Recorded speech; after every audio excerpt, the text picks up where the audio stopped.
শুভ সকাল। সকলে কেমন আছেন? আমার চ্যানেলের নতুন একটি ব্লগে সকলকে অনেক স্বাগত জানাচ্ছি। তো বুধবার মানে কালকে ছিল শিবরাত্রি, মহাশিবরাত্রি। আজকে সকাল ৯টায় ছেড়ে গেল।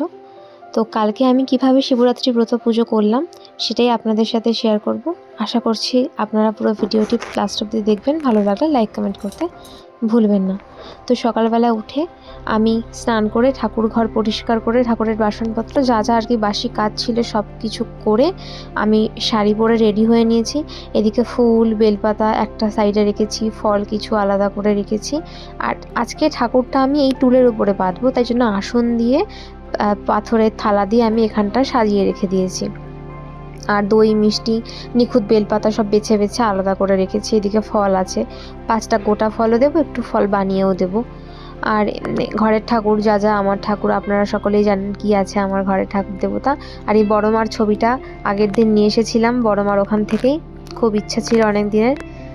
তো দুপুরবেলা আমি তো প্রহরে 4 প্রহরে পুজো করব। এই দুপুরবেলা আমি আগে পঞ্চামৃত দিয়ে শিব অভিষেক করে নিয়েছি।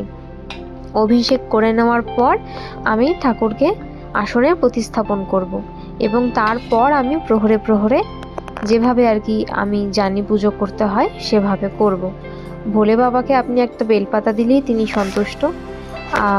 হাজার জাঁকজমক করে পুজো করার কোনো প্রয়োজন পড়ে না, মনের ভক্তিটাই সব থেকে বড় কথা। এটাই আমি সবসময় জেনে এসেছি, সকল ঠাকুর দেবতার ক্ষেত্রেই তাই, মনের ভক্তি দিয়ে পুজো করাটাই বড় কথা।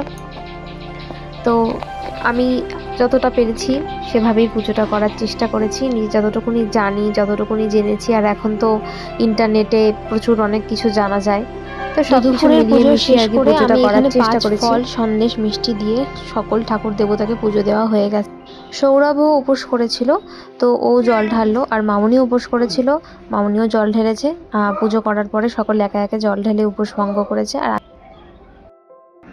তো আমার দুপুরবেলার পুজো তো হয়ে গেল। আর আমি যেহেতু 4 প্রহরে পুজো করছি সেজন্য সন্ধ্যা থেকে আমার প্রহর শুরু হবে।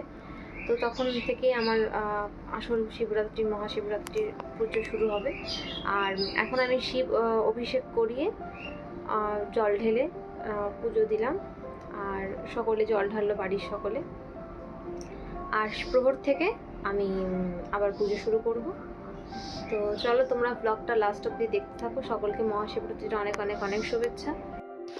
তো প্রথম প্রহরে আমি যেহেতু দুপুরে ঘি দিয়ে পঞ্চপ্রদীপ আরতি করেছিলাম, প্রথম প্রহরে কর্পূর আরতি করেছি। কর্পূর আরতির সাথে আমি এখানে প্রথম প্রহরে ঢেলেছি দুধ। আর তারপর পুজো করার পরে আবার ঘরে এসেছি, এসে দ্বিতীয় প্রহরের জন্য অপেক্ষা, তাই একটু টিভি দেখছিলাম সময় কাটানোর জন্য। আমি সারা রাত ঘুমাইনি, এভাবেই আমি এক এক প্রহরে পুজো করে গেছি একভাবে। তো আমি বাকি প্রহরগুলোতেও দুধ দই ঘি মধু এই 4 প্রহরে 4 বার পুজো করেছি। 9:30 মানে সন্ধ্যা 6:30, তারপরে 9:30, তারপরে 12:30, তারপরে 4টে। তো এই ছিল আমার আজকের ব্লগ। তো অল্প একটু শেয়ার করলাম, কেমন লাগলো